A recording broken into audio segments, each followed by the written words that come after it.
안녕하세요. 저는 울산에 살고 있는 40대 초반 여자입니다. 그동안 정말 많이 참아왔지만 이번만큼은 저도 그냥 넘어갈 수는 없을 것 같아 여러분들께 제 사연을 들려드리고자 합니다. 아마 많은 분들께서 제 입장에 대해 공감해 주실 거라 생각합니다. 시댁 식구가 된 지 5년 차 되었고 지금까지 김장을 5번이나 하게 되었습니다. 시댁 집안의 며느리로 살아오면서 여러 가지 불만들이 있지만 그 중에 제일 크게 스트레스 받는 건 다름 아닌 김장입니다. 제가 여기에 글을 작성하게 된 이유기도 하죠. 남편과 결혼했을 당시 제 위로 새 동서가 먼저 시댁 집안의 며느리로 들어와 있었고 저를 대하는 행동들은 텃세를 부리는 건지 사람의 한계를 시험하게 만들 정도였어요. 결혼 1년 차 때는 뭘 모르니까 그냥 넘긴 적이 있었습니다. 그런데 4년 차로 접어들게 되면서 집안이 어떤 식으로 돌아가는지 어느 정도 적응이 되어가니 막내 며느리도 할 말은 해야 할 것 같았어요. 그래서 다음에 김장날도 새 동서들이 변함없는 모습으로 똑같은 행동을 보인다면 그땐 쉽게 넘어갈 생각이 없었습니다. 그렇게 결혼 5년 차에 접어들었고 김장날이 다가오니 새 동서들은 어김없이 밑밥부터 깔기 시작했어요. 시댁에서 시부모님과 함께 살고 있던 저는 주말에 놀러온 새 동서들의 말에 어이가 없어 결국 참아왔던 분노를 터뜨리면서 집안 분위기를 무겁게 가라앉히게 되었네요. 그동안 아무 말도 하지 않았던 제가 입을 열게 되니 모두들 당황하더라고요. 여보, 정말 웃기지 않아? 아무리 생각해도 나는 이해가 되지 않아서 형님들의 말이 전부 다 사실인지 확인까지 해보고 싶다니까. 어떻게 된 게 매년 김장 날만 되면 형님들이 모두 다 딱 맞춰서 친구 부모님들께서 상을 당하셨다는 말이 빠지지 않고 나오는 걸까? 당신도 항상 의문을 가지고 있었잖아. 매년마다 김장 날만 되면 세상을 떠나시는 분들이 동시다발적으로 나온다는 게 아무리 이해하려 해봐도 납득이 되지 않더라고. 그래서 그 사실이 정말인지 확인을 좀 해보고 싶은데 형님들 이번에도 상갓집 다녀오면 증거 사진 좀 부탁드려도 될까요? 동서가 오늘 뭘 잘못 먹었나? 갑자기 왜 안 하던 짓을 하고 그래? 매년 김장날도 달랐고 하필 친구 부모님이 상을 당하신 날과 겹친 것뿐인데 어떻게 그걸 의심할 수가 있어? 동서, 지금 나랑 뭐 하자는 거야? 저 말고도 아버님, 어머님이랑 이희도 겉으로 표현을 안 해서 그렇지 속으론 형님들의 행동에 대해 이상하게 생각하고 있었을걸요? 큰형님만 김장날 장례식장에 다녀왔다면 제가 말을 안 하죠. 그날 동시에 세 분이서 똑같이 친구 부모님이 상을 당해서 김장날 참석을 안 하시니 누가 봐도 일하기 싫어서 참석하지 않으려고 수를 쓰는 게 보이는데 의심이 안 되겠어요? 그동안 아무 말 하지 않고 참고 있었던 건 어머님이 그래도 저를 아껴주시고 항상 좋게 봐주셔서 그냥 넘어갔던 것 뿐이에요. 명절날에는 상 당하시는 분들이 안 계시나 봐요? 그게 왜인 것 같아요? 명절날은 어머님이랑 제가 미리 음식을 준비하고 있어서 굳이 신경 쓸 필요 없고 와서 먹기만 하면 되니까 사건을 만들지 않는 거 아닌가요? 김장은 번거롭게 손이 많이 가니 그만큼 노동을 해야 돼서 이런저런 핑계대고 안 오는 거 전부 다 알고 있다고요.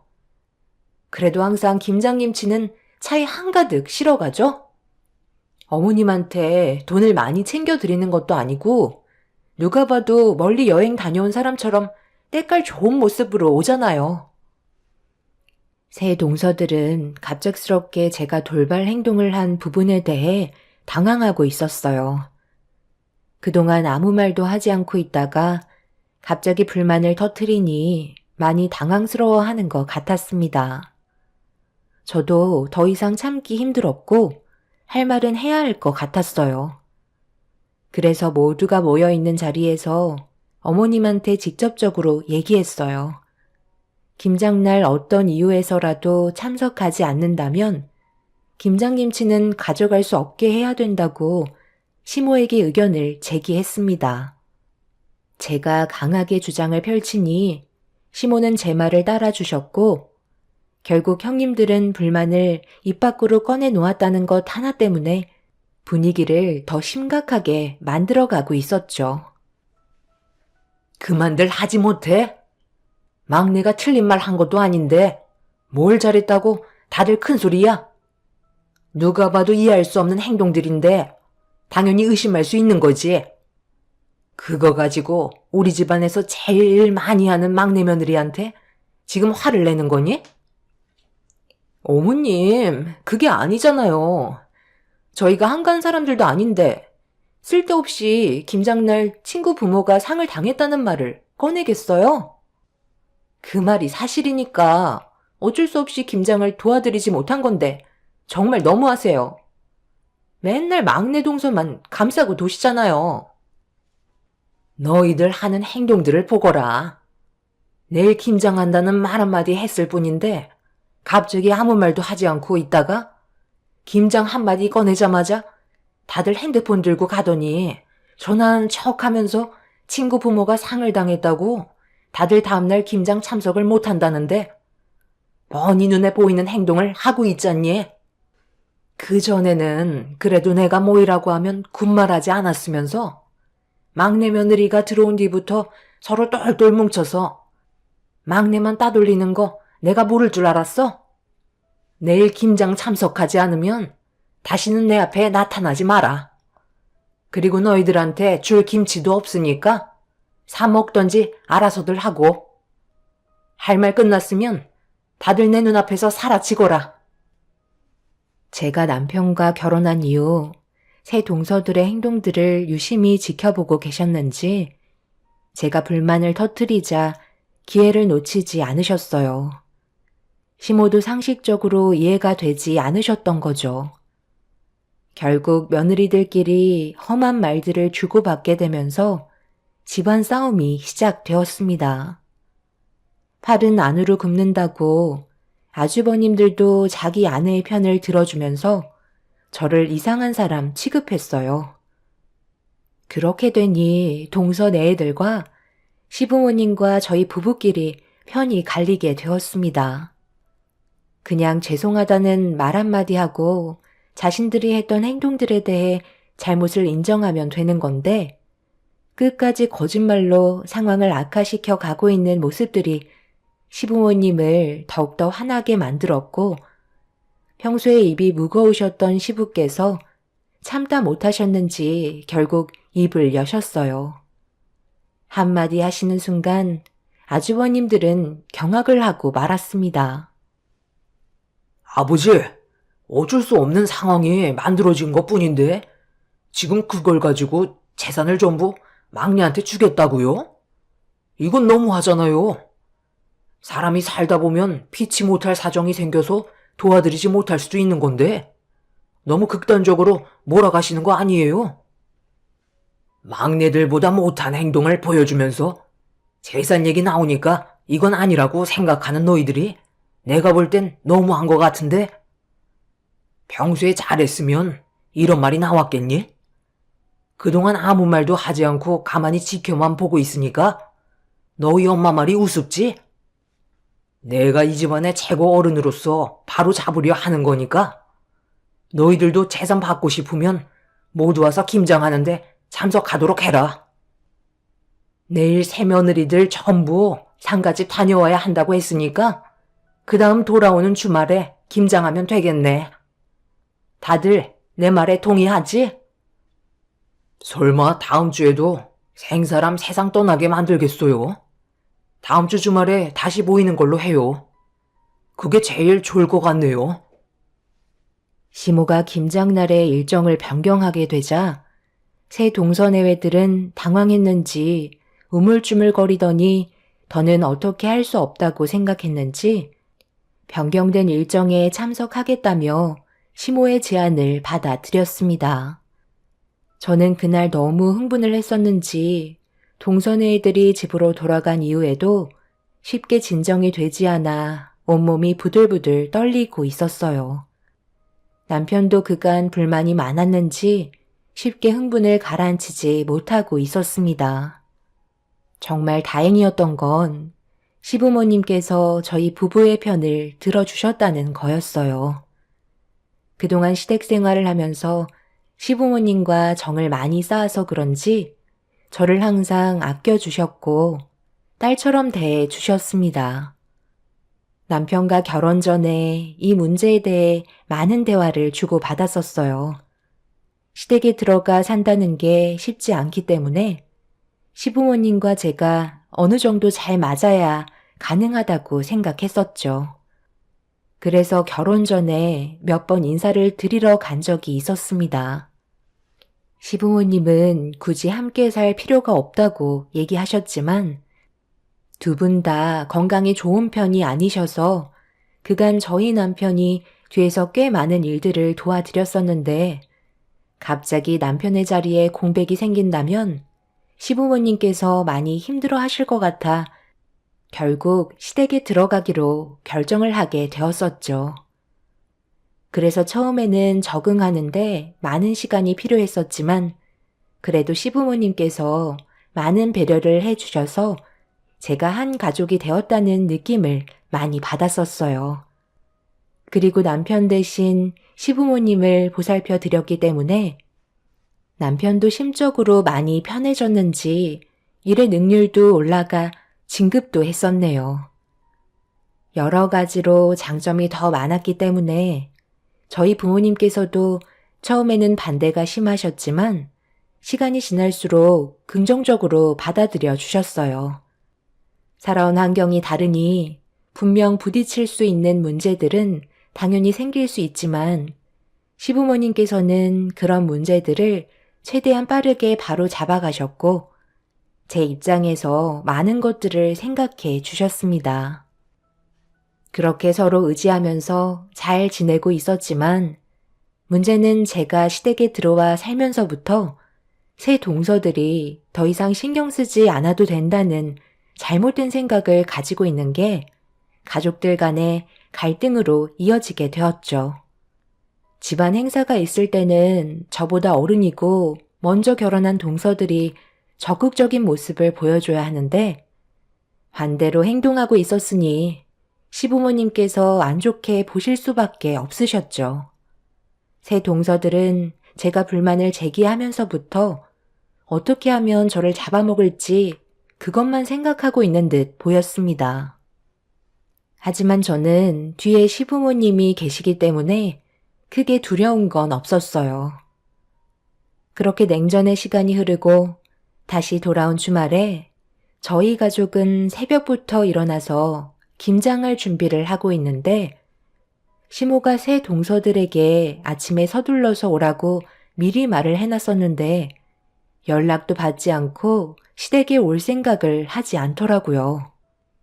시부모님께서 화가 많이 나셨는지 큰 아주버님께 전화를 드렸지만 역시나 받지 않았습니다.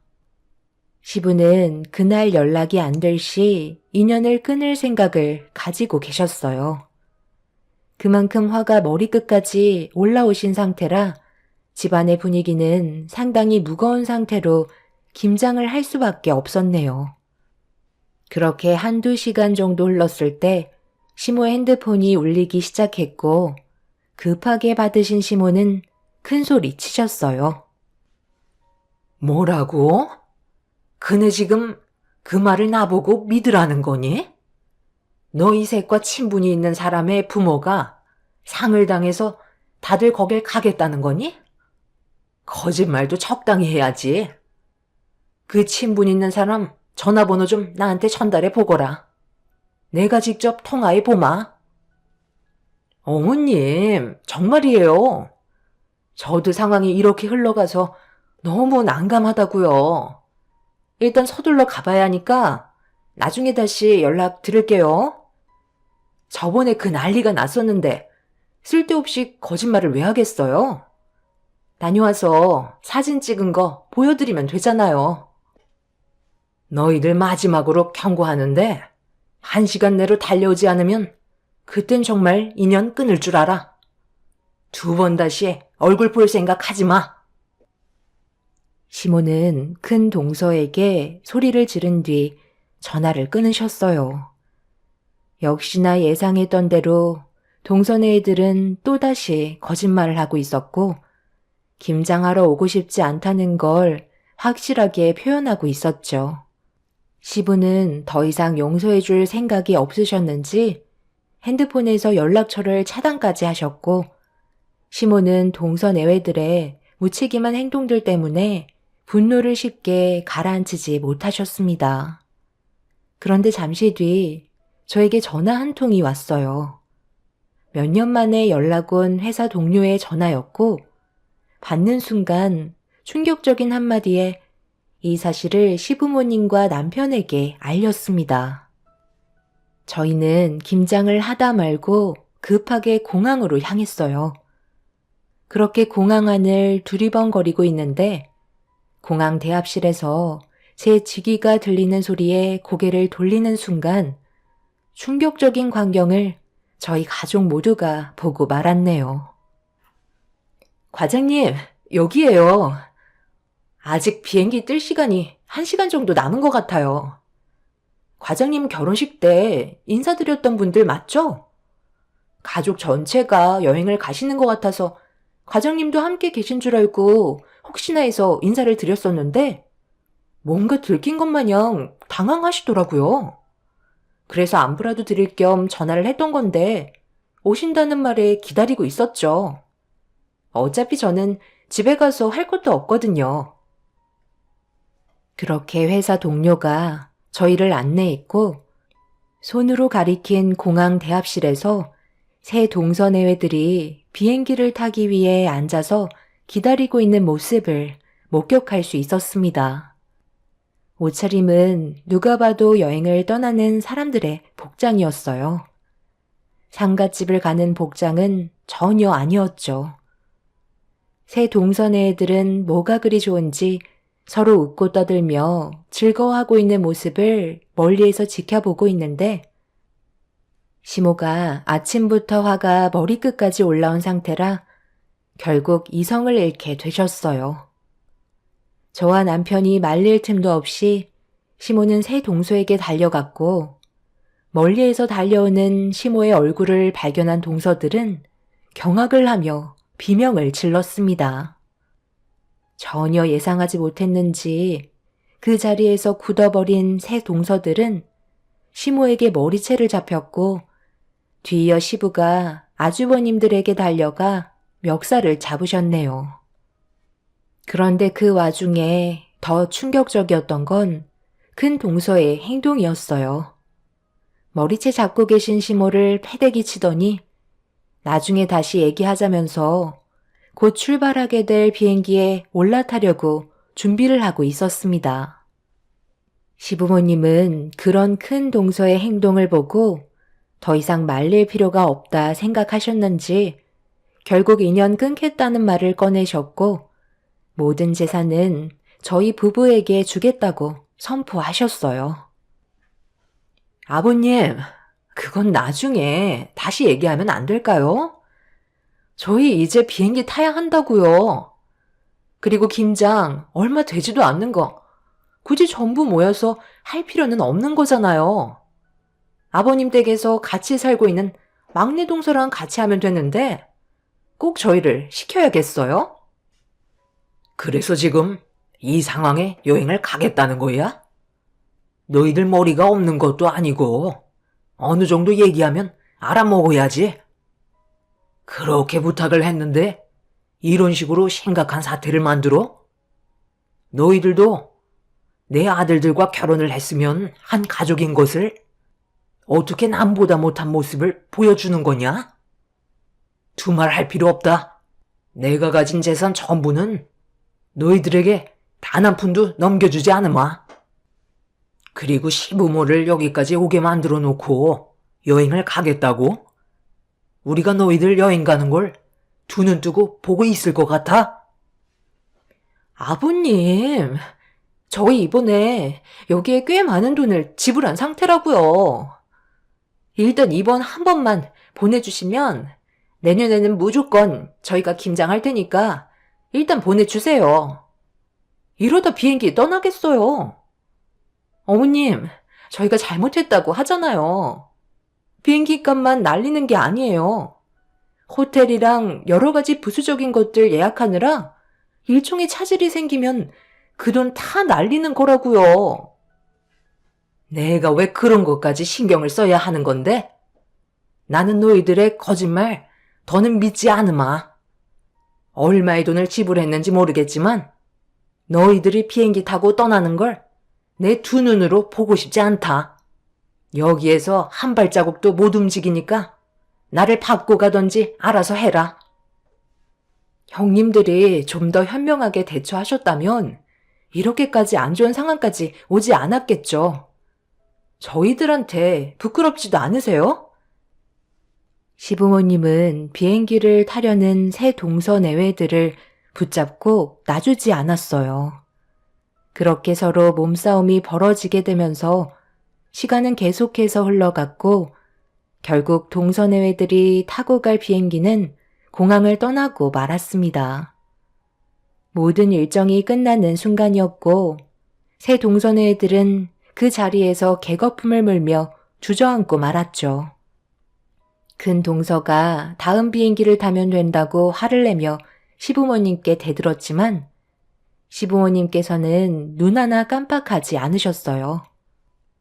동선의 애들이 전부 집으로 돌아갈 때까지 그 자리를 지키고 있을 거라며 절대 비행기를 타지 못하게 앞을 가로막고 있었습니다. 그렇게 계속되는 안 좋은 감정 싸움으로 인해 결국 공항 관계자들까지 오게 되면서 상황은 어느 정도 정리가 되었지만 서로가 받은 상처는 조금도 회복이 되지 않았네요. 한참 동안 흥분을 가라앉히지 못했던 새 동서내외는 시부모님이 인연을 끊겠다는 말에 동의를 했고 더 이상 얼굴 볼 생각도 없다며 그 자리에서 인연을 정리하려 했어요. 그런데 그건 새 동서들의 생각이지 아주버님들은 또 다른 입장이었습니다. 우리가 잘못한 건 사실인데 당신이 왜 큰 소리를 치는 거야? 아버지 재산이 얼마나 있는지 알지도 못하면서 그런 말을 함부로 꺼내? 이러다 정말 아버지 재산 한 푼도 못 받으면 당신이 책임질 거야? 그때 가서 땅을 치며 후회하지 말고 당신이 잘못한 건 무릎 꿇고 싹싹 빌어. 솔직히 우리는 오늘 김장하러 가자고 몇 번이나 얘기했었는데 당신이 재수 씨는 고생을 좀 해봐야 한다고 무작정 일정을 잡아버렸잖아. 내 입장에서도 얼마나 난처한 줄 알아? 당신은 인연 끊으면 그만이지. 나는 내 부모님이라고. 말처럼 그렇게 쉽게 인연을 끊을 수 있는 사이가 아니란 말이야. 잘못한 건 인정하고 이제 그만해. 내가 왜 잘못을 인정해야 하는데? 동서가 막내니까 더 하라는 건데 그게 뭐 잘못됐어? 어머님, 저도 동서 오기 전에 그동안 많이 했었잖아요. 그럼 이제 그만해도 되는 거 아니에요? 언제까지 제가 이런 일에 신경을 써야 하는 건데요? 네가 조금이라도 우리 집안의 화목을 생각했더라면 이런 식으로 행동하지 않았겠지. 다들 잘 지내고 있었는데 네가 이런 분위기를 조성한 거잖아. 마지막으로 기회를 줄 테니 진심으로 용서를 구해라. 그렇지 않으면 여기서 그만 끝내자. 솔직히 저도 형님이 계속 막내 동서만 부려먹자고 옆에서 부추기니까 어쩔 수 없이 따를 수밖에 없었어요. 제 마음은 그게 아니었다고요. 저는 막내 동서와 가까워지고 싶은 마음이 있었는데 형님이 괜히 텃세 부리면서 분위기 조성한 거 맞아요. 어머님, 제가 잘못했어요. 저는 이 사람과 떨어져 지내고 싶지도 않고 어머님 말씀대로 화목한 가정을 꾸리며 모두가 웃으면서 지내고 싶은 게 제가 바라는 거예요.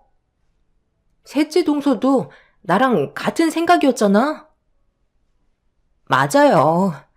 둘째 형님이 얘기하신 거 사실이에요. 저희들이 대할 때 큰형님의 행동에 불만이 많았었어요.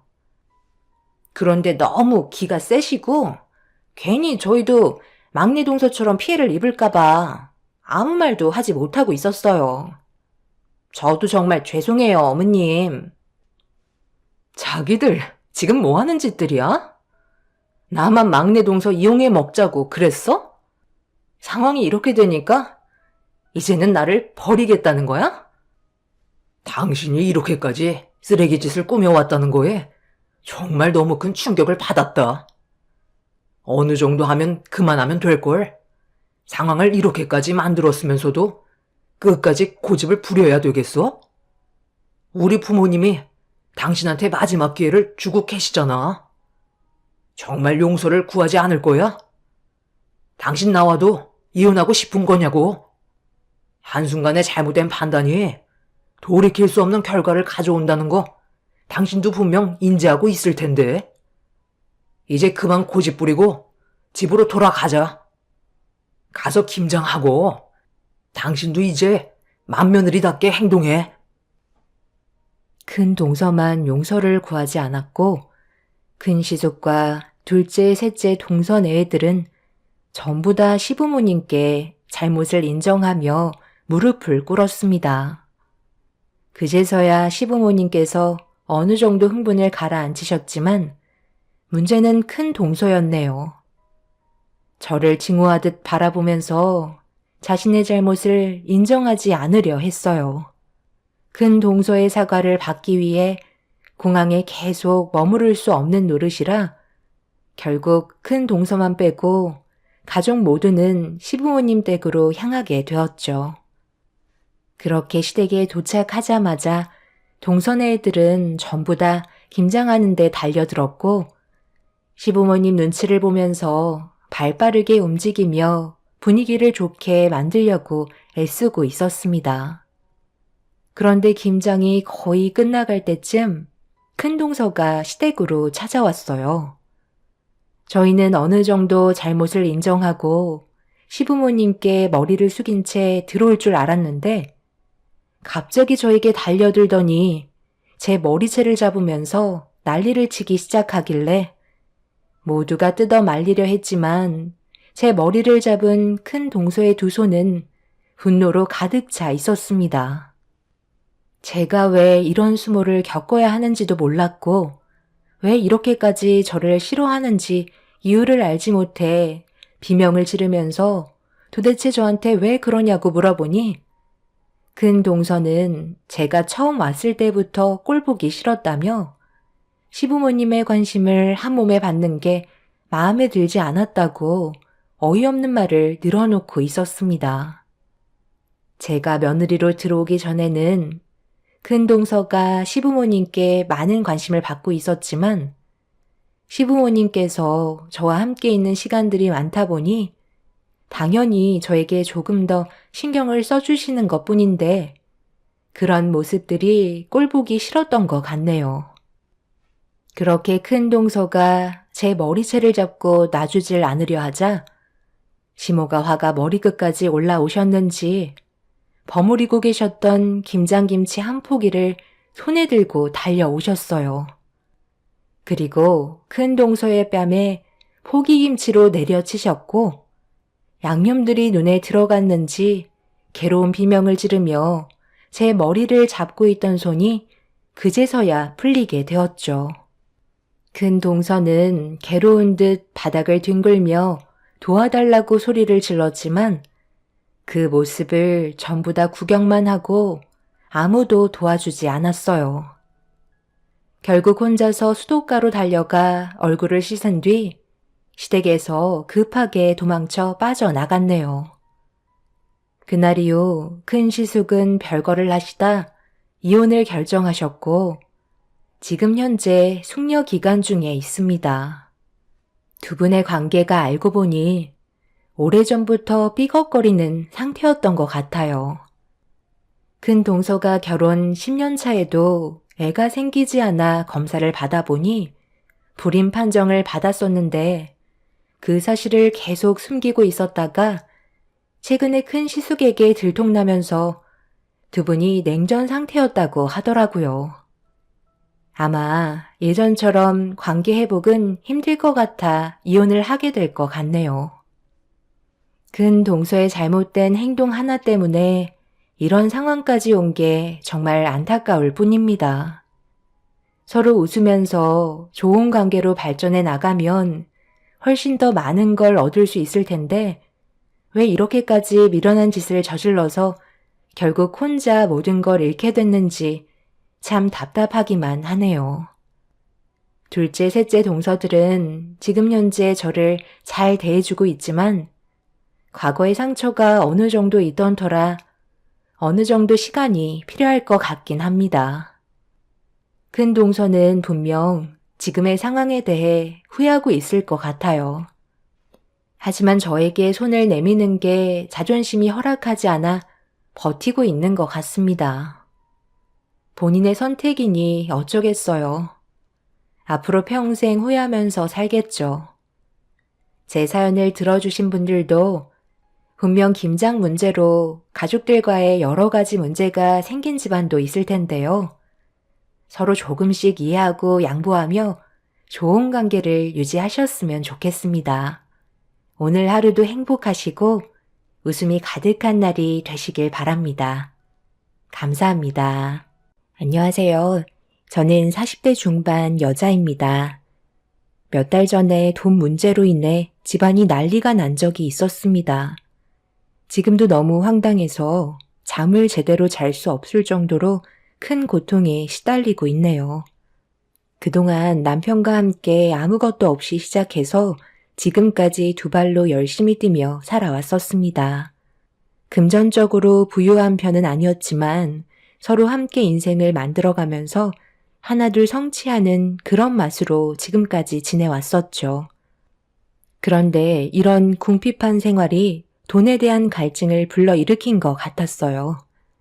아빠가 얼마 뒤 정년 퇴직을 하신다는 소식을 들었을 때 30년간 근무하셨던 회사에서 퇴직금이 나오자 남편이 관심을 가지기 시작했어요.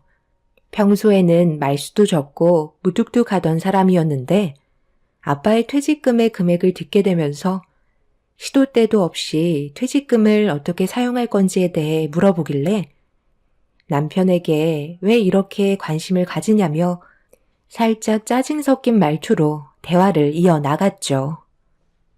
나는 그냥 궁금해서 물어보는 거지. 갑자기 큰 돈이 들어오셨는데 그걸 그냥 통장에만 썩히고 계실 게 뻔하시잖아. 그래서 무슨 말을 하고 싶은 건데 아빠가 알아서 하시겠지. 당신이 참견할 필요 없는 거잖아.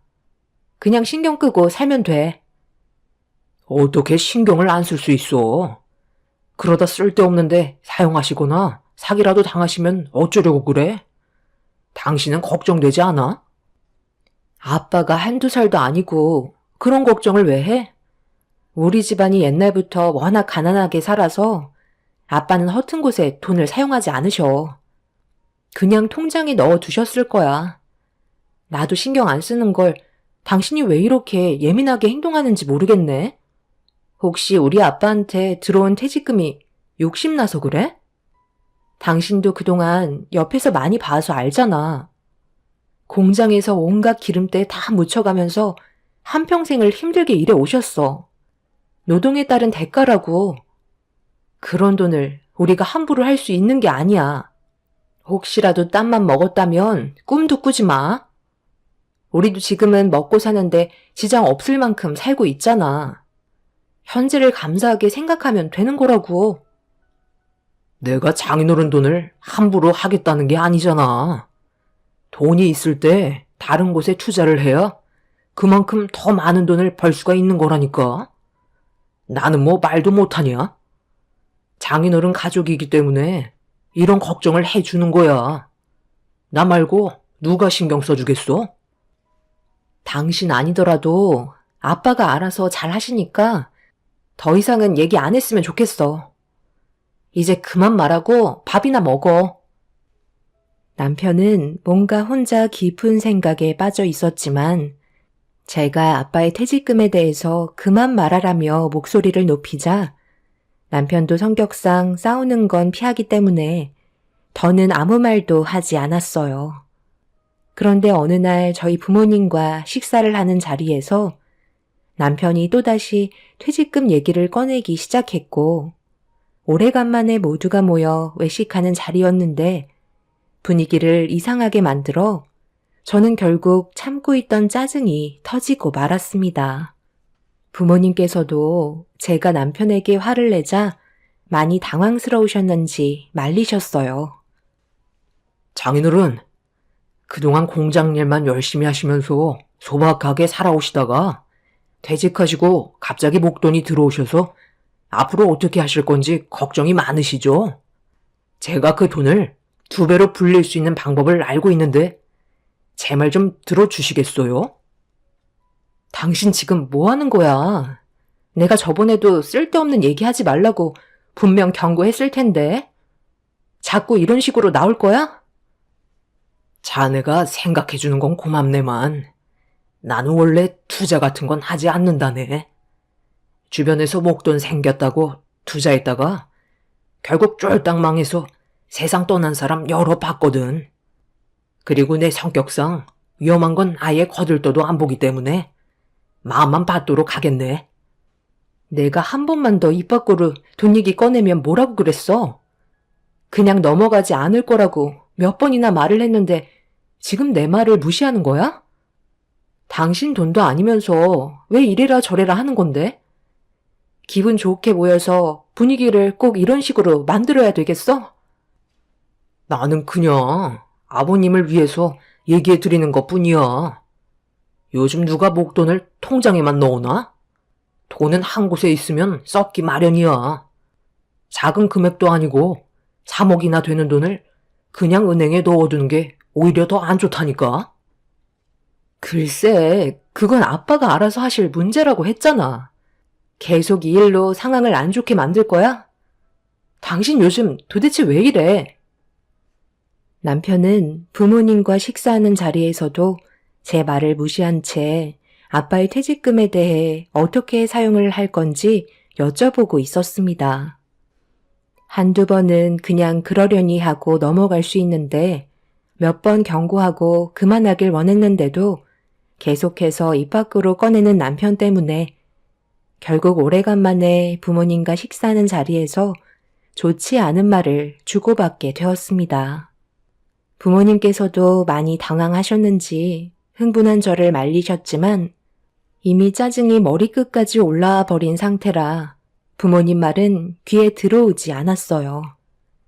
그동안 돈 욕심 없이 묵묵히 일만 해오면서 서로 힘들게 벌어먹고 살았었는데 남편이 아빠의 퇴직금에 욕심을 보이는 점에 대해 예민해질 수밖에 없었습니다.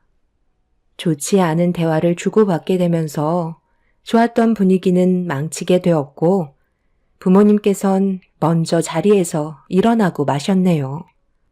그날 집에 들어와서 무슨 생각으로 부모님을 난처하게 만들었는지 물어봤는데 남편은 저희 부모님이 더 잘 사시길 바라는 마음에 그런 거라며 더 이상의 대화를 이어나가지 않았어요.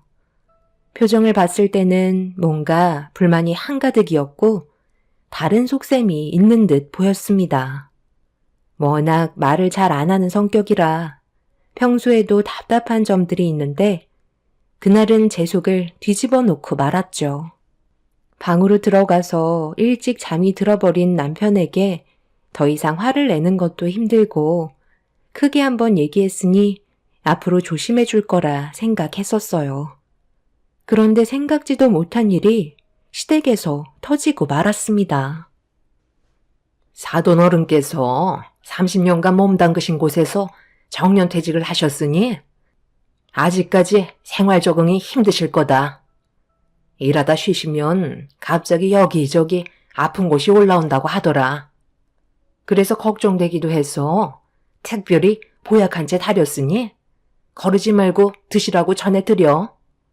우리가 남도 아니고 가족인데 이 정도는 챙겨줘야 하지 않겠니? 한 직장에 사건, 사고 없이 오랜 기간 근무할 수 있는 것도 축복이라고 하더라. 덕분에 퇴직금도 꽤 두둑하게 챙기셨다던데. 딱히 사용할 곳이 없어서 통장에만 쟁여 놓으신다던데. 혹시 우리가 도움을 좀 받을 수 있을까? 최근에 땅을 좀 샀는데 너도 알다시피 우리 집이 많이 낡았잖아. 그래서 지금 살고 있는 집을 처분하고 신축 빌라를 하나 올릴까 하는데 사돈 어른도 투자를 좀 해줬으면 좋겠는데 어떻게 생각하니? 아무래도 신축 빌라 하나 올리는데 적은 돈도 아니고 꽤 많은 돈을 투자해야 하는데 우리가 그런 돈이 어디 있니? 이 집 처분하고 나머지는 대출이지. 그런데 너희 사돈 어른께서 투자 명목으로 도와주시면 바로 원금 회수할 수 있게 해주고 방 하나 내어줄 테니 월세 받아먹을 수 있게 만들어주마. 그래, 가족 좋다는 게 뭐야? 이럴 때 돕고 사는 거지.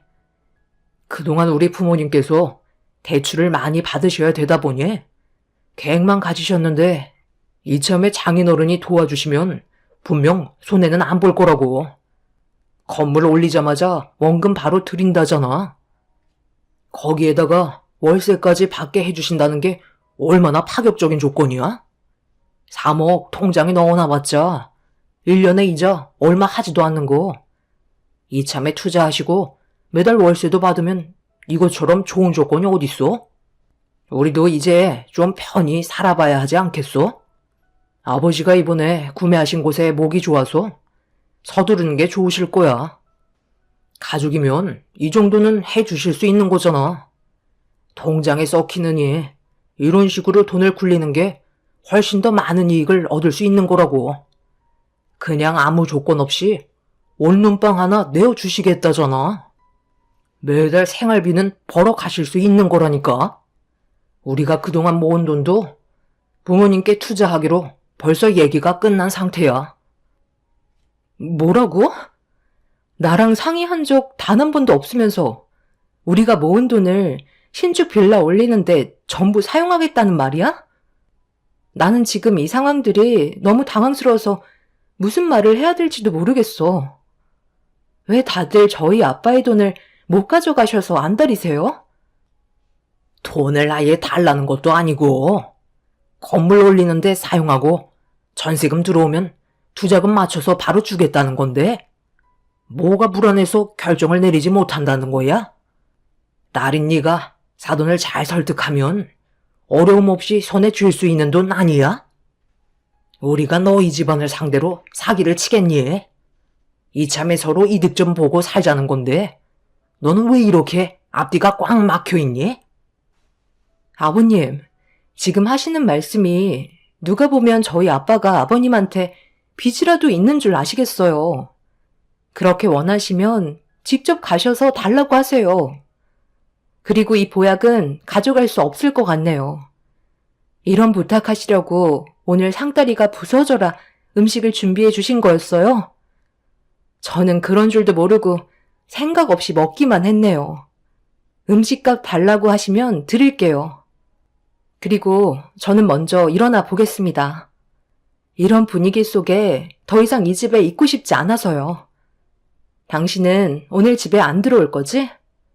생각이 있으면 오늘은 그냥 아버님 댁에 있었으면 좋겠네.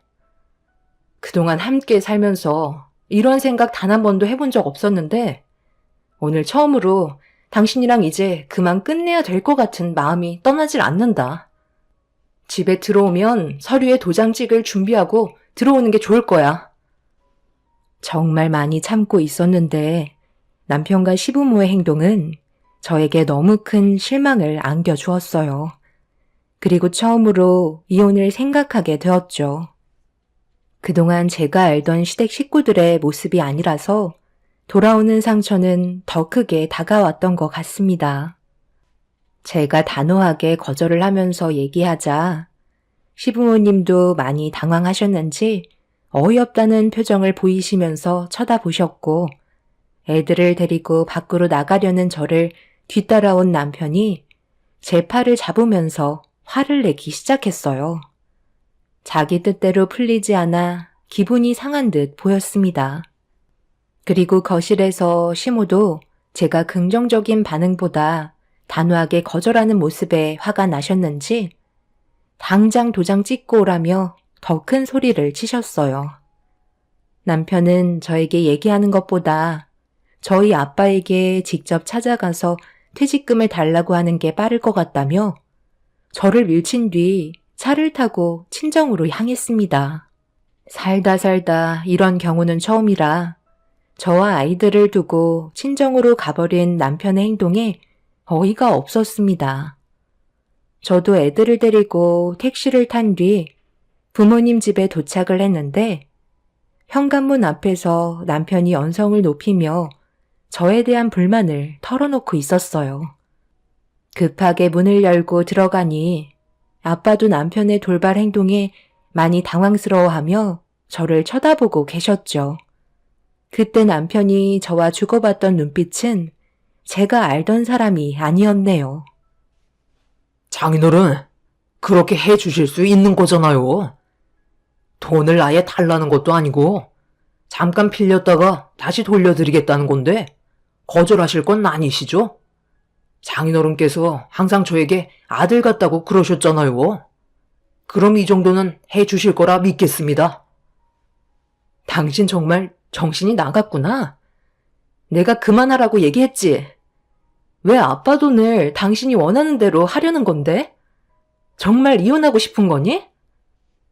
나는 말도 못해? 남도 아니고 가족인데 도와달라고 부탁할 수 있는 거잖아. 장인어른, 안 그래요? 제가 잘못됐어요? 아빠는 아무 말도 하지 않고 침묵을 지키셨어요.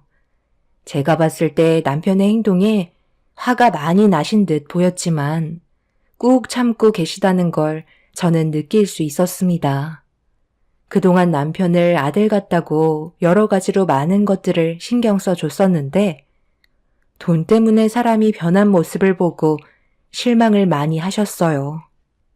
어린애도 아니고 아빠한테 무리하게 계속해서 부탁을 하자 더는 참기 힘드셨는지 남편의 부탁을 거절하셨습니다. 그리고 그 순간 침묵이 흘렀고 자리에서 일어난 남편은 더 이상 아무 말도 하지 않은 채 친정집에서 나갔네요. 저는 혹시라도 안 좋은 일이 생길까봐 일단 아이들은 부모님께 맡긴 뒤 남편을 뒤따라 나가려던 그 순간 다시 현관문이 열리더니 남편은 이미 이성을 잃어버린 사람처럼 몸을 떨며 골프채를 들고 있었습니다. 그 모습을 보고 있던 저는 뭐 하는 짓이냐며 소리를 질렀지만 남편은 이미 귀를 닫아버린 상태였어요. 그리고 저를 강하게 밀치면서 집안에 있던 물건들을 골프채로 전부 다 부수기 시작했어요. 거기다 눈이 돌아갔는지 말리는 아빠 엄마에게까지 난동을 피우고 있었어요. 처음 보는 남편의 모습은 저희 모두를 충격에 안겨주었고 저는 그 자리에서 경찰에 신고를 할 수밖에 없었죠. 왜 이렇게까지 하는지 남편의 행동이 너무 이해가 안 돼서 잠시 뒤 도착한 경찰에게 제압되자 흥분을 가라앉히길래 물어보게 되었어요. 그동안 내가 너희 집안에 얼마나 잘해왔어. 사이로서 정말 많은 것들을 신경 써줬는데 이 정도는 해줄 수 있는 거 아니야? 때 되면 좋은 데 데려가고 집안에 행사 있으면 내가 먼저 나서서 모든 걸 처리해줬는데 당신이랑 결혼하면서 살아온 세월이 고작 3억 때문에 상황을 이렇게 만들어야 돼? 서로 좋은 쪽으로 상황을 만들어갈 수 있는 건데 왜 무조건 반대를 하냐고? 지금 그게 말이 된다고 생각해? 그렇게 따지면 나는 당신 집안에 소홀히 했던 적 있어? 단 한 번도 없었잖아. 매년 명절날과 김장 때면 내가 얼마나 고생을 많이 했는지 알아?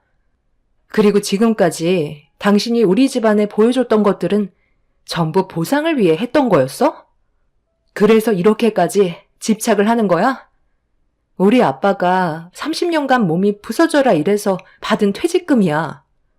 그런데 그걸 확실하지도 않은 곳에 투자를 할 수는 없잖아. 당신이 오늘 보여줬던 행동들은 그동안 힘들게 쌓아왔던 모든 것들을 무너뜨리게 만들어 버렸어. 법대로 진행할 거니까 방금 우리 가족들에게 했던 행동들에 대해 전부 다 진술하고 여기까지만 하도록 하자. 오늘 이 시간 이후로 우린 남남이야. 알겠어? 남편은 절대 이혼할 수 없다면서 경찰에게 붙잡혀 있는데도 난리를 치고 있었어요. 아빠는 모든 상황에 대해 설명하기 위해 경찰서로 향했고, 엄마는 눈물을 흘리고 있는 아이들을 진정시키고 있었습니다. 아빠가 돼서 아이들한테 보여서는 안 될 행동을 했다는 거에 너무 큰 실망을 하고 말았네요. 이런 상황들이 너무 화나는 저는 아직까지 소식을 모르고 계신 시부모님을 뵈러 시댁으로 향했습니다. 남편과 이혼을 하기 전에 시부모님께 쌓였던 불만들을 전부 털어놔야 살 것 같았어요. 그렇게 시댁에 도착을 했는데 현관문이 열려 있었고 저녁 식사를 하고 계셨는지 고기 굽는 냄새가 밖에까지 진동을 하고 있었습니다. 어떤 상황인지 전혀 인지를 못하시고 시부모님은 웃으며 즐겁게 식사를 하고 계셨어요. 제가 왔는지도 모른 채 대화를 주고받고 계셨는데 시모의 충격적인 한마디에 입을 다물지 못했습니다. 우리 아들은 당연히 받아낼 수 있다니까. 내가 죽는 소리를 해서라도 가져오라고 했으니 당신도 조급해하지 말고 좀 기다려봐. 신축 빌라만 올리면 끝이야. 안 주면 어떡할 건데? 지들이 소송이라도 걸 거야. 가족인데? 그냥 시간 지나면 자연스럽게 잊고 살 수 있다니까. 돈 달라고 난리치면 아직 자금이 안 돌아서 못 받았다고 하면 돼. 그런데 우리가 산 땅이 정말 괜찮은 지역일까? 주변에 아직 아무것도 없잖아. 아무리 대출을 많이 받는다 해도 사람이 들어와야 살아야 우리도 돈을 벌 수 있을 텐데 개발 지역이 확실하게 맞긴 한 거지. 일단 사돈 퇴직금을 받아야 하니까 목이 좋은 곳이라고 대충 말하긴 했는데 워낙 신중하신 분이라 현장을 확인해 볼 텐데 아무래도 가능성이 없을 것 같은데. 그럼 언제까지 이렇게 살 건데? 주변에 공장들도 꽤 있잖아. 건물만 지으면 무조건 사람은 들어와서 살게 된다니까. 우리도 돈 걱정 없이 좀 살아보자. 이 집도 나이가 빠져서 숨 좀 털릴만 하면 여기저기 하자만 생겨서 아주 골치라고. 우리 아들이 그동안 사돈댁에 얼마나 잘했어? 내가 작년부터 밑밥 깔아놓으라고 했던 이유가 거절을 못하게 만들라고 미리 손을 쓴 거야. 사소한 거라도 신경 써주면 사이를 어떻게 보겠어? 잘 살아보겠다고 열심인 사이의 부탁을 거절할 거야? 어차피 사돈들은 그 돈 있으나 마나 아니야. 돈도 쓸 줄 아는 사람들이 쓴다고. 우리가 돈이 없는 거지 계획이 없는 건 아니잖아. 며느리 개가 문제야. 눈치 하나는 더럽게 빨라서 무슨 말만 하면 의심부터 한다니까. 개에게 차질이 생기면 죽는 소리라도 해야 되겠어. 시부모의 대화는 온몸에 소름이 돋을 정도였고 한참 동안 대화를 주고받고 계시다가 시모는 어떻게 흘러가고 있는지 상황을 알아보기 위해 당신 아들한테 전화를 해봐야겠다면서 거실에 있던 핸드폰을 가지고 오려고 나오는 순간 저와 눈이 마주쳤고 시모는 경악을 하면서 그 자리에 주저앉고 말았습니다. 시모는 많이 당황했는지 떨리는 목소리로 언제부터 있었냐며 조심스럽게 일어나 저에게 다가오려 하자 시부가 무슨 일 있냐며 거실로 나오셨어요. 입에는 고기를 한가득 물고 잡수고 있는데 그 모습이 너무 꼴보기가 싫어서 주방으로 걸어가 진지상을 뒤엎으며 난리를 치게 되었네요. 전부 다 어머님이 계획하신 거였어요? 돈을 가지고 오라고 시키셨다는 것도 정말 충격인데 저희 아빠 돈을 아무렇지도 않게 가져가시려는 게 정말 소름이 돋네요. 지금 어떤 일이 벌어졌는지도 모르면서 고기가 목구멍에 넘어가세요? 오늘 이 시간 이후로 저는 이 집안의 며느리가 아니에요. 그이랑 이혼할 겁니다. 이렇게 된 게 전부 어머님이랑 아버님 때문에 벌어진 거니 알아서 수습하세요. 저희 아빠가 돈을 안 주겠다는 한마디 때문에 집안을 난장판으로 만들어 놓고 지금 경찰서에서 조사를 받고 있어요. 남의 돈을 아무런 대가 없이 가져가려고 했기 때문에 그에 따른 처벌을 받게 된 거라고요. 우리 아들이 경찰서에 있다고? 지금 그 말이 사실이니? 분명 좋은 소식 가지고 오겠다며 나한테 전화했었는데. 내가 불안불안 하더니만 당신 때문에 결국 일이 터졌잖아. 이제 어쩔 거야? 내 아들 인생 당신이 망친 거라고? 이게 왜 나 때문이야? 능력 없는 당신 잘못이지? 돈이라도 많이 벌어왔어 봐. 내가 이렇게까지 계획을 했겠어? 돈이 없으니까 그런 거 아니야. 내가 아니라 당신이 전부 잘못한 거라고.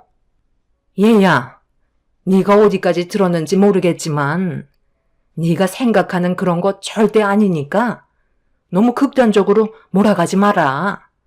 이혼이 장난도 아니고 서로 좋게 해결 봐야지. 2번 다시 사돈어른 퇴직금에 대해서 입 밖으로 꺼내지도 않으마. 너도 알지? 그동안 내 아들이 가정을 위해 얼마나 열심히 살아왔는지 너는 인정하잖아. 그런 걸 봐서라도 이번 한 번만 그냥 넘어가도록 하자. 사람은 누구나 실수는 할 수 있잖니? 이미 전부 다 들어버려서 그렇게는 못할 것 같아요. 그이랑 이혼할 거고 앞으로 2번 다시 얼굴 뵐 일 없었으면 좋겠어요. 시모는 제 손을 잡으면서 지금의 상황을 벗어나기 위해 애원하셨지만 이미 너무 큰 상처를 받은 나머지 더는 시댁 식구들을 용서해 줄 수 없었습니다. 아빠가 퇴직을 하기 전부터 계획을 하고 있었다는 게 너무 큰 충격으로 다가왔었어요. 그리고 그 말을 따른 남편도 이해할 수 없었죠. 그런데 제가 시모를 절대로 봐주려 하지 않자 자존심이 상하셨는지 잡고 놔주지 않던 손을 뿌리치면서 제 머리채를 잡으셨어요. 이미 저도 화가 머리끝까지 올라온 상태라 이판사판으로 나갈 수밖에 없었죠. 시부는 그만하라고 시모와 저를 힘으로 떨어뜨려 놓았는데 그 순간 시모에게 전화 한 통이 왔어요. 남편이 경찰서에 있기 때문에 서둘러 와달라는 요청이었고 저와의 관계보다 당신 아들이 걱정이 되셨는지 시부모님께서는 서둘러 경찰서로 향하셨습니다. 그렇게 모두가 함께 모여 있는 상황 속에 아빠는 남편이 했던 행동들에 대해 설명하고 있었고 남편은 고개를 떨군 채 조사를 받고 있었어요. 그 모습을 보던 시부모님은 아빠한테 하나뿐인 사이 좀 용서해달라며 앞으로 이런 일들이 없을 거라 했지만 제가 좀 전에 있었던 일들에 대해 아빠한테 전부 다 설명을 했어요. 시부모가 계획했던 일들에 대해 듣게 된 아빠는 화가 머리끝까지 올라오셨고 남편이 한 행동에 대해서는 조금의 선처도 없다며 법대로 진행하겠다고 결정을 하시면서 분위기는 점점 더 안 좋아지고 있는데 갑자기 처음 보는 사람이 시부와 시모의 머리채를 잡고 난리를 치기 시작했어요. 아빠와 저는 전혀 예상하지 못한 상황이라 그 모습을 멍하니 바라만 보고 있었습니다. 너희들 자수하러 온 거니? 내가 너희들 때문에 지금까지 잠 한숨 못 자고 얼마나 힘든 삶을 살아왔는지 알아? 내 돈 어딨어? 빨리 안 내놔? 너희들이 나한테 사기치고 가져간 내 돈 전부 다 다시 내놓으라고. 형사님, 제가 얘기했던 사람들이 바로 이놈들이에요. 5년 전에 저한테 부동산 투자 사기를 쳐놓고 지금 나를 처음 보는 사람 취급해? 자기들이 입지 좋은 땅을 많이 알고 있어서 함께 투자를 하면 돈도 같이 벌고 본인들보다 내가 더 많이 가져갈 수 있게 해주겠다고 허위로 나를 속여서 4억을 가로채 갔잖아. 그리고 갑자기 사라지는 바람에 손도 못 써보고 지금까지 찾고 있었는데 제 발로 경찰서에 나타났네. 내 돈 어딨어? 당장 내놓으라고.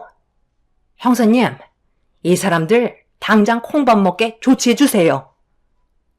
시부모님이 과거에 타인에게 사기를 쳤다는 거에 대해 아빠와 저는 입을 다물지 못했었어요.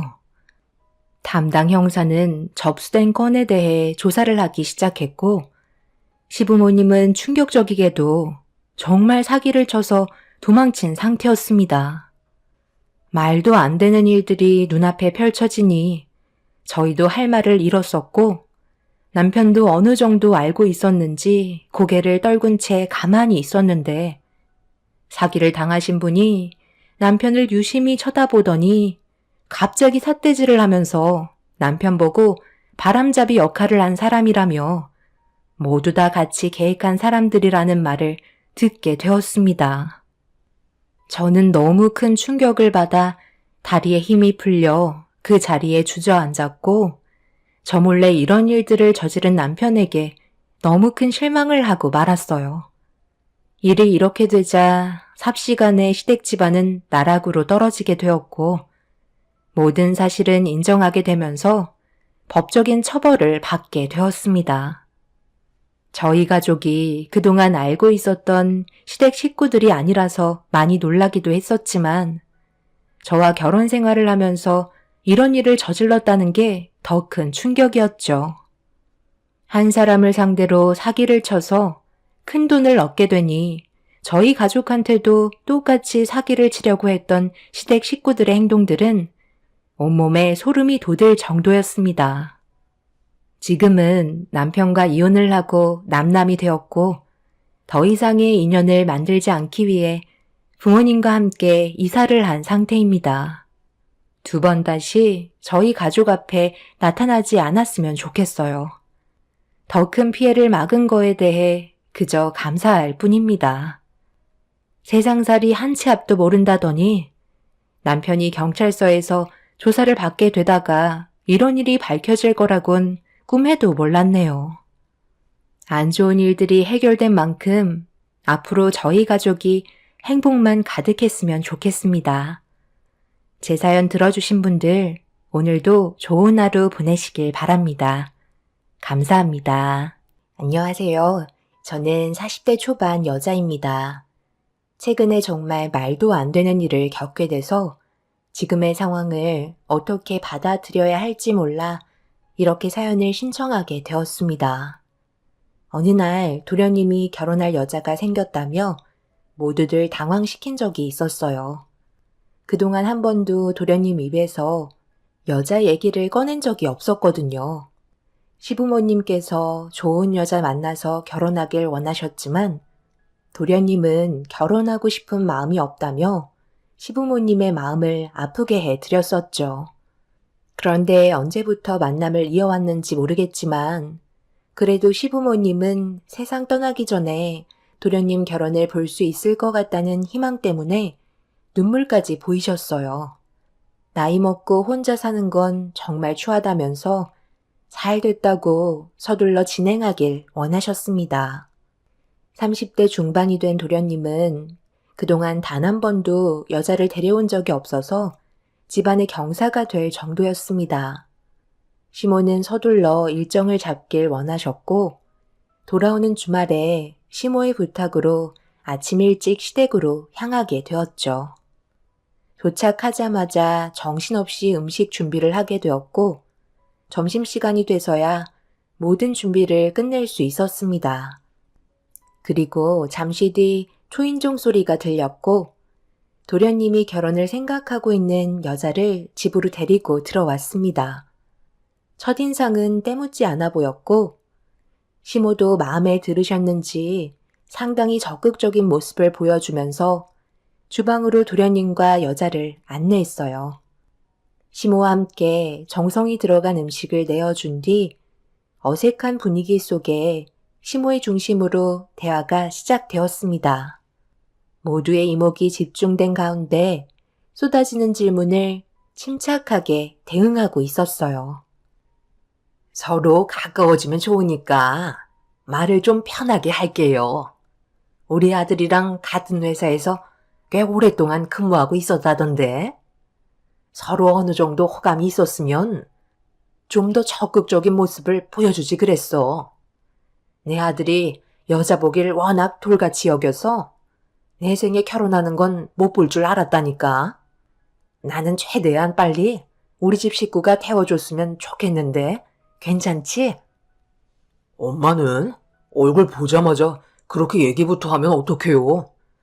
오늘 처음 인사드리는 자리인데 이 사람 부담스럽겠어요. 석진 씨랑 같은 회사에서 근무를 했던 건 맞는데요. 규모가 작은 회사도 아닌데다가 부서도 틀려서 마주칠 일이 아예 없었어요. 그런데 이번에 부서가 조정이 되면서 같이 일을 할 수 있게 되었거든요. 그러다 보니 자연스럽게 서로 호감이 가지게 되었어요. 시부모님은 예비 동서를 상당히 마음에 들어하고 있다는 게 보였어요.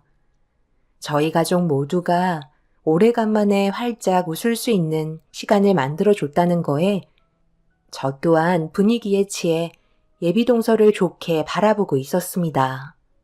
그렇게 한참 동안 떠들며 대화를 주고받다 보니 어느새 한 가족이 된 것만 같은 느낌이 들었었어요. 예비 동서가 집으로 돌아간 뒤에도 집안에 남아있던 여우는 쉽게 가시지 않을 정도로 존재감은 상당했었습니다. 그렇게 시모 옆에서 설거지와 남은 음식들을 정리하며 치우다 보니 어느새 도련님이 다시 돌아왔어요. 저희 가족 모두는 한자리에 다시 모인 뒤 앞으로 어떤 식으로 일을 진행해야 할지 대화를 나누었고 시부모님께서는 서둘러 상견례를 진행하길 원하셨습니다. 아무래도 도련님 나이도 있지만 예비 동서에 대한 호감도 상당했었기 때문에 서둘러 결혼식을 진행하고 싶어 하셨죠. 도련님도 처가댁에 인사를 드리려고 일정이 잡힌 상태라며 결혼에 대한 확고한 마음을 보여주었어요. 같은 회사에서 근무를 하고 있고 양가 집안 부족함도 없었기 때문에 뭐 하나 걸리는 건 하나도 없었습니다. 그런데 남편은 만나온 시간이 상대적으로 너무 짧아서 조금 더 알아보는 시간을 가지는 것도 나쁘지 않을 것 같다며 약간 걱정스러워하고 있자 시모의 표정이 안 좋아지기 시작하더니 갑자기 거친 말을 뱉으셨어요. 좋은 시간 다 보내놓고 왜 초를 치는 거야? 너희들은 결혼했을 때 서로에 대해 충분히 알아보고 반지 교환했니? 법적으로 부부가 되고 나서 알게 된 것들도 있잖아. 내가 너희들 상처받을까봐 말을 안 하고 있었던 것 뿐이지. 솔직히 임신할 수 없는 몸이라고 판정받았을 때 내 마음이 어땠을 것 같아? 그때 내가 너희들 결혼한 거 후회한다고 했어? 엄마는 왜 갑자기 그런 말을 하세요? 이 사람이 불임인 줄 누가 알았겠어요? 저는 동생이 한 번 더 신중하게 바라는 것 뿐이라고요. 오늘 하루 왜 이렇게 분위기가 좋은가 했다. 내가 봤을 때 너희들보다 새로 들어오게 될 막내 며느리가 우리 집안의 분위기를 살릴 수 있을 것 같다. 너희들도 충분히 느꼈지? 우리가 모두 모여 웃어본 게 언제인지도 모를 정도로 그동안 안 좋았던 거 다들 알고 있지? 임신이 안 돼서 애까지 입양한 것도 정신적인 고통이 심했었는데 최근에 강박증까지 생겨서 지금 정신과 치료받고 있다면서? 여린이를 사돈댁에 맡겨놓고 오라고 한 게 다행이지. 여기 있었으면 분위기가 어땠을 것 같니? 시도 때도 없이 화장실 왔다 갔다 하면서 손 닦고 짜증냈을 게 뻔하다. 그럼 당연히 우리 집안에 안 좋은 시선으로 바라봤겠지. 엄마, 정말 이런 식으로 할 거예요? 또 시작인 거죠? 입양은 저희가 충분히 고려해서 데려온 거고 입양아가 아닌 제 친딸이라고요. 더는 못 들어주겠네요. 저희 먼저 일어나 보도록 할게요. 제가 동생 보고 온 거지 엄마 얼굴 보러 온 줄 아세요? 갑자기 안 좋아진 분위기를 진정시키기에는 늦어버렸다는 걸 직감한 남편은 자리에서 저를 데리고 일어나 버렸어요. 지켜보고 계셨던 시부는 아침부터 도와주려고 온 애들한테 뭐 하는 거냐고 화를 내시면서 방으로 들어가셨어요. 결국 처음은 좋았지만 마무리는 안 좋게 끝나고 말았죠. 시모는 상견례 일정 잡히면 연락하겠다고 한마디 하신 뒤 등을 돌리셨습니다. 결국 저희 부부는 고생했다는 한마디 말도 듣지 못한 채 시댁에서 나오게 되었고 친정집에 들려 제 딸을 데리고 집으로 돌아오게 되었습니다. 남편과 결혼을 하고 아들 손자를 원했던 시모는 서둘러 주길 원하셨지만 임신이 계속해서 되지 않자 몸에 문제가 있을지도 모른다는 생각에 산부인과를 들려 검사를 받았는데 충격적이게도 불임이라는 진단을 받게 되었어요. 그리고 그때부터 시모는 저를 대하는 모든 것들이 달라졌고 더 이상 좋은 관계로 발전해 나갈 수 없었습니다. 이런 시간이 지속되면서 시댁과의 갈등은 점점 더 깊어졌지만 그래도 최선을 다해 며느리로서의 역할을 해왔었어요. 아이를 가질 수 없는 몸이 되다 보니 삶의 목적이 사라져 버린 것 같은 좌절감이 너무 크게 다가왔었어요. 이런 저를 걱정하고 있던 남편은 입양 얘기가 나오게 되었고 생각지도 못한 남편의 의견에 처음으로 입양에 관심을 가지게 되었습니다. 저희 부모님께서는 그래도 긍정적인 모습을 보여주셨지만 시모는 입양에 대해 부정적인 반응이셨어요. 다 키워놓으면 자기를 낳아준 부모를 찾아가게 된다며 격하게 반대를 하셨죠. 하지만 남편과 저는 이미 입양에 대해 관심을 가진 상태라 보육원을 찾아가게 되었어요. 그리고 그곳에서 태어난 지 얼마 되지 않은 신생아가 보살핌을 받고 있는 걸 보게 되었고 그 아이에게 마음이 끌려 입양을 결정하게 되었습니다. 이런 상황을 알게 된 시모는 집안이 떠나갈 정도로 난리를 쳤지만 이미 결정을 내린 상태라 시모도 현실을 받아들여야만 했었죠. 그렇게 제 딸과 함께 살아오면서 행복한 시간을 보냈고 좋은 일만 생기길 바랐었는데 어느 순간부터 딸이 이상 증세를 보이기 시작했어요. 처음 보이는 모습이라 괜찮아질 거라고 생각했지만 시간이 지날수록 딸의 행동은 날이 가면 갈수록 안 좋아지게 되었죠. 결국 병원을 찾게 되었고 의사는 제 딸에게 강박증이라는 진단을 내렸어요. 그날 하늘이 무너지는 게 무슨 느낌인지 알 수 있을 만큼 너무 큰 충격을 받았었어요. 시모는 입양한 것도 마음에 안 드는데 제 딸이 장애까지 가지게 되자 며느리 하나 잘못 들어와 집안을 무너뜨리고 있다며 저를 더 막대하셨어요. 서로는 안 좋은 감정 상태를 유지하고 있으면서 특별한 일 아니면 시댁에 찾아가지 않았습니다. 남편은 화가 머리끝까지 올라와서 그런지 웬만해선 시댁에 가지 않으려 했어요.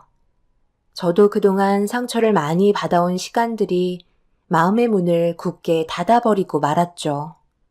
이런 안 좋은 관계 속에 도련님이 결혼하고 싶은 여자가 생겼다는 소식을 듣게 된 거고 저희는 도련님을 생각해 시댁에서 일손을 도우며 노력하는 모습을 보여줬는데 돌아오는 거라곤 욕밖에 없어서 너무 마음이 안 좋았어요. 남편이 도련님의 결혼을 반대하는 것도 아니고 신중할 필요가 있다고 얘기한 것밖에 없는데 시모가 생각하고 있던 계획에 차질이 생길까봐 예민한 반응을 나타내셨습니다. 남편은 집에 돌아와서도 화를 가라앉히지 못했어요. 지금까지 부려먹고 고생했다는 말 한마디 못 들었는데 우리가 왜 상견례장에 가서 인원수를 채워야 돼? 나는 2번 다시 엄마 얼굴 볼 생각도 없고 찾아가지 않을 테니까 당신도 내 말에 그냥 따라줬으면 좋겠어. 우리는 어차피 좋은 소리도 못 듣는데 상견례에서 또 무슨 말을 하실지 어떻게 알아? 우리 없어도 어차피 알아서 잘 하실 거야. 엄마한테 전화 오면 절대 받지 마. 남편은 화가 단단히 난 상태로 불만을 터뜨리고 있었어요. 시모가 보인 행동을 봤을 때 저희가 마음에 들지 않았지만 그래도 아쉬운 김에 이용하려고 예비 동서 앞에서 가식적인 모습을 보여주고 있었고 저희는 어느 순간부터 시모의 성격을 잊어버린 채 착각을 하고 있었던 것 같았습니다. 그만큼 좋은 관계를 유지하고 싶은 마음이 있었지만 그건 저희만의 생각이었을 뿐 시모는 조금도 달라진 건 없었네요. 그렇게 1달 정도의 시간이 흘러갈 때쯤 갑자기 시모에게 연락이 왔어요. 이번 주 주말에 상견례 날짜 잡았으니까 늦지 말고 인원수 채우도록 해라. 얼마나 중요한 자리인지 알고 있지? 어머님, 그 전에 저한테 하실 말씀 없으세요? 도련님이 결혼할 사람 데려왔었을 때 많은 걸 준비하신다고 아침 일찍 서둘러 오라고 하셨잖아요. 그날 하루 종일 정말 힘들었었는데 고생했다는 한마디 말보다 되려 저희한테 상처만 주셨잖아요. 그래서 뭐 어쩌라는 거야? 오지 않겠다는 거니? 네가 우리 집 며느리로 있는 한 당연히 해야 되는 건데 내가 그런 말까지 해주길 바란다는 게 더 웃긴 거 아니니? 지금까지 내가 받은 상처는 어떻게 보상해 줄 건데?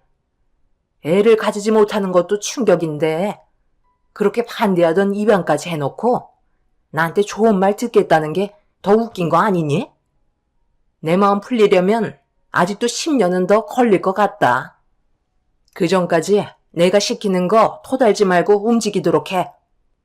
상견례 날 늦지 말고 오거라. 내 막내 아들 인생이 걸린 문제라는 거 잊지 마. 시모는 할 말만 하시고 전화를 끊으셨어요. 이런 상황을 남편에게 알리자 바로 열을 내면서 상견례 날 가지 않겠다고 했지만 형으로서 동생이 걱정되는 건 어쩔 수 없었는지 결국 약속된 날짜에 상견례 장소로 움직이게 되었습니다. 늦지 않게 도착을 하니 시부모님께서 먼저 자리를 채우고 계셨어요. 예비 동선의 가족은 오고 있는 중이었는지 자리가 비어 있었습니다. 도련님은 저희가 오자마자 반갑게 맞아주며 몇 번이나 고맙다는 말을 꺼냈지만 시모는 저희를 보려 하지도 않았어요.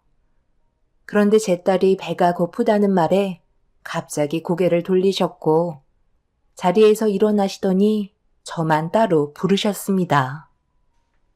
이 자리가 얼마나 중요한 자리인지 모르는 것도 아니면서 여린이를 왜 여기에 데려온 거니? 상견례 망칠 작정이야? 저희 부모님께서 오늘 어디 가셔야 한다고 선약을 잡아두신 상태라 데려올 수밖에 없었어요. 그리고 여린이가 왜 피해를 준다고 생각하세요? 충분히 분위기 파악은 할 줄 안다고요. 여기까지 와서 제 딸에게 꼭 싫다는 표현을 하셔야겠어요? 네 딸이지 내 손녀는 아니잖아? 피 한 방울 섞이지 않은 애가 우리 집안 상견례에 참석했는데 화가 안 나겠어? 조금이라도 분위기 안 좋게 만든다면 무조건 밖으로 내칠 줄 알아. 쓸데없는 행동하지 않게 애 단속 잘해라. 시모는 제 딸이 상견례 장소까지 따라왔다고 불만을 터뜨리고 있었습니다. 그 말을 들으니 그 자리에서 그냥 뛰쳐나오고 싶었지만 꾹 참고 자리로 돌아갔어요. 시부는 별것도 아닌 거 가지고 시작도 하기 전에 쓸데없이 열내지 말라고 자리를 지키라며 화를 내셨습니다. 그리고 잠시 뒤 예비 동선의 식구가 도착을 하면서 서로 가볍게 인사를 주고받은 뒤 상견례가 시작이 되었습니다.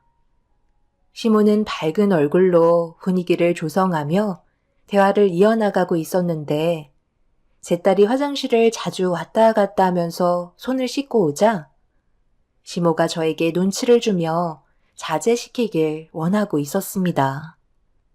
시모가 계속해서 불편한 시선을 보이자 동선의 가족도 점점 신경이 쓰였는지 제 딸에게 문제가 있는지 물어보시길래 어떤 상태인지 알려드린 다음 양해를 구했어요. 다행히 아무렇지도 않다는 듯 오히려 불편해하는 것보다 안쓰럽고 불쌍하게 봐주셨어요. 그런데 계속해서 강박증 증세를 보이며 상견례 흐름이 끊어지자 예비 동서가 그런 모습을 보고 불편하게 느끼고 있었는지 제 딸이 손을 씻으러 또다시 화장실을 가길래 저도 같이 따라가서 중요한 자리니 힘들어도 조금만 참자고 잘 타이르고 있는데 뒤따라온 예비 동서가 한 번뿐인 상견례 자리가 마음에 안 들었는지 저에게 불만을 털어놓기 시작했어요. 저기 형님, 여린이가 아무리 강박증이 있다고 해도 그래도 엄마인데 중요한 자리인 만큼 통제는 하셔야죠. 왜 이렇게 절절 매세요? 정말 기대 많이 하고 왔는데 대화도 끊기고 분위기도 좋아지려다가 또다시 어색해지니 저도 솔직히 너무 힘이 빠져요. 다들 긴장하고 예민한 상태인 만큼 신경 좀 써주셨으면 좋겠어요. 여린이가 형님 친딸은 맞는 거죠? 웬만해선 엄마가 말하면 들어야 하는 게 정상인데 한마디도 들으려 하지 않으니까 제가 봤을 때 친딸이 아닌 것 같아서요. 저도 이런 자리 때문에 힘든 건 마찬가지예요. 그런데 아까도 얘기했지만 상황을 좀 봐달라고 했었잖아요. 강박증이라는 병이 쉽게 제어가 되고 고쳐지면 이렇게 방치하고 있겠어요? 저희도 힘들게 시간 내서 참석한 거니 이해해 줬으면 좋겠어요. 그렇다고 친딸이 맞냐는 말은 좀 심한 것 같은데 그건 사과를 해야 되는 게 당연하지 않을까요? 이 정도도 배려해 주지 못한다면 제가 사람을 잘못 보고 있었던 것 같네요. 어른도 아니고 애가 강박증 때문에 힘들어하는데 어떻게 그런 말을 할 수 있죠? 예비 동서는 저에게 사과를 하기는커녕 조심해달라고만 얘기한 뒤 자리로 돌아가 버렸습니다. 처음 본 동서의 행동에 많이 당황한 상태로 딸과 함께 자리로 돌아오게 되었네요. 동서의 상견례를 망치지 않기 위해 정말 많이 노력했지만 그게 마음처럼 되질 않더라고요. 저는 서둘러 상견례가 끝나길 바라며 제 딸과 함께 다시 자리로 돌아왔습니다. 첫날 예비 동서를 봤을 때와는 전혀 다른 모습과 느낌을 받아서 그런지 기분이 별로 좋지 않았어요. 저를 바라보며 짜증난다고 표현하는 예비 동서의 행동이 상식적이지 못해 당황스러울 뿐이었고 언제 그랬냐는 듯 저와 제 딸을 걱정해주는 가식적인 모습을 보이는데 어디까지가 진실된 모습인지 헷갈리기 시작했어요. 저만 예비 동서의 진짜 성격을 본 것 같아 이 결혼을 말리고 싶었지만 사람의 성향은 전부 다 다르고 입장을 바꿔서 제가 상대방의 상황이었다면 어떠했을지 곰곰이 생각하면서 이해하려고 노력했어요. 그런데 제 딸 여린이는 밀폐된 공간에서 심적으로 불편함을 지속적으로 느끼고 있었는지 강박증 증세가 평소보다 더 심하게 나타나고 있었습니다. 예비 동서는 그런 제 딸을 보며 얼굴 표정이 상당히 안 좋아졌어요. 결국 답답했는지 화장실에 다녀오겠다는 동서가 제 딸의 뒤를 따랐어요. 그런데 벌써 자리로 돌아와야 할 시간인데도 오지 않고 있길래 걱정되는 마음에 양해를 구한 뒤 화장실 쪽으로 가고 있는데 저를 보고 달려온 딸이 울음을 터뜨리고 있었습니다. 갑작스러운 상황에 너무 놀라 급하게 딸을 안아주며 진정시켜주고 있는데 제 품에 안긴 딸이 저를 바라보면서 이상한 말을 꺼내기 시작했어요. 그리고 그 말을 들은 저는 너무 놀라 일단 남편에게 제 딸을 데려간 뒤에 밖에서 누군가와 통화를 하고 있는 예비 동서에게 조심스럽게 다가가 통화 내용을 엿듣게 되었고 저는 입이 다물어지지 않을 정도로 큰 충격을 받았습니다. 뭐라고?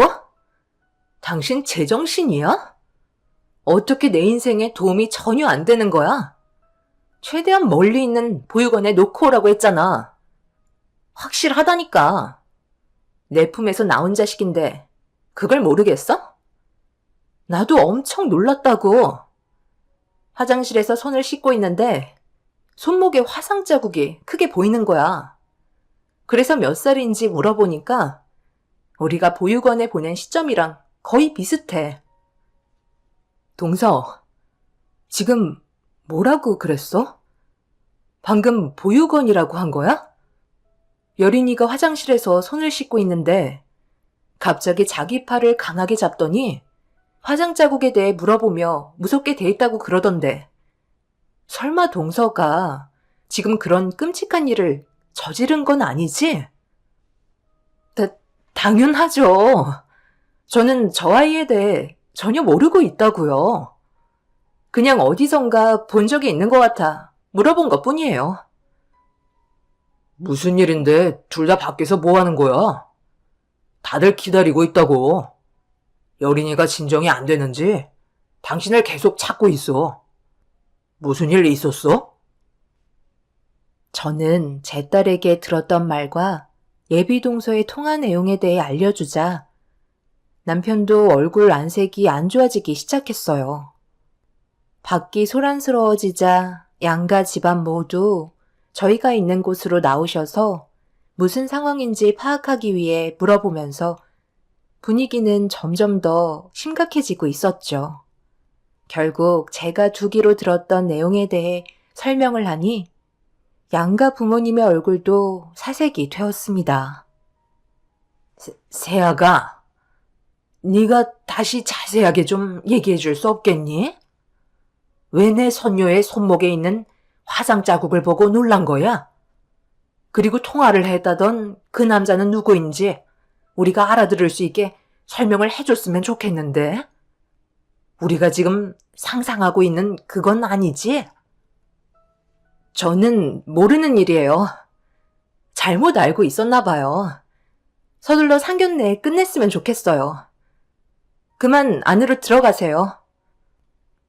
누가 봐도 지금 전체적인 내용을 파악해보면 내 딸이 보육원에 있었다는 것도 그렇고 화상 자국을 보고 놀란 것도 동서가 저지른 행동이라는 걸 충분히 알 수 있는데 무작정 모른다고 발뺌하면 지금 상황이 해결된다고 생각해?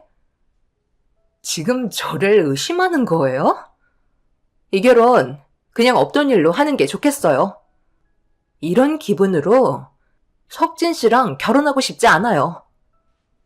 극도로 예민한 모습을 보인 예비 동서가 난처한 상황을 빠져나가려 하는데 도련님이 동서의 팔을 붙잡으며 난감해하는 얼굴로 앞을 가로막아섰어요. 그러자 예비 동서 부모님들께서 도련님의 팔을 내려치며 동서를 보호했고 결혼은 없었던 일로 하자며 서둘러 상견례 장소에서 빠져나가려 하고 있었습니다. 저는 예비 동서 집안의 행동을 보고 결국 그 자리에서 주저앉고 말았어요. 누가 봐도 동서가 보인 행동은 보육원에서 데려온 제 딸의 친모라는 걸 알 수 있었습니다. 그런데 시모가 갑자기 큰 소리로 예비 동선의 가족들을 멈춰 세우더니 말도 안 되는 조건을 내세우며 충격적인 말을 꺼내셨고 남편과 저는 경악을 하고 말았습니다. 사돈, 저에게 방법이 있으니 지금의 상황을 피하려고만 하지 마세요. 어차피 모두가 알게 된 사실이고, 여린이는 법적으로 내 아들의 딸로 되어 있기 때문에 아무런 상관이 없다고요. 보육원에 보낸 게 그때는 피치 못할 사정이 있어서 그랬겠죠. 지금 벌어진 상황 없었던 일로 생각하며 지내면 되는 거예요. 저는 새아가랑 내 아들의 결혼 적극적으로 밀어주고 싶습니다. 앞으로 잘하면 되는 거잖아요. 과거의 일은 묻어두고 살면 되는 거예요. 나은정보다 기운정이 더 큰 거 사돈도 잘 아시잖아요.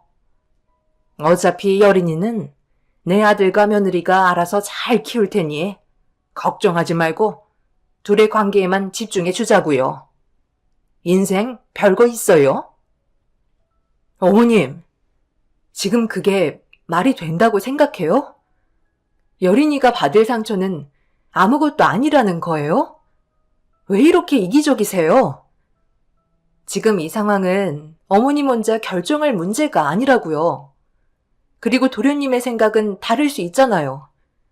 저는 이 결혼 반대할게요.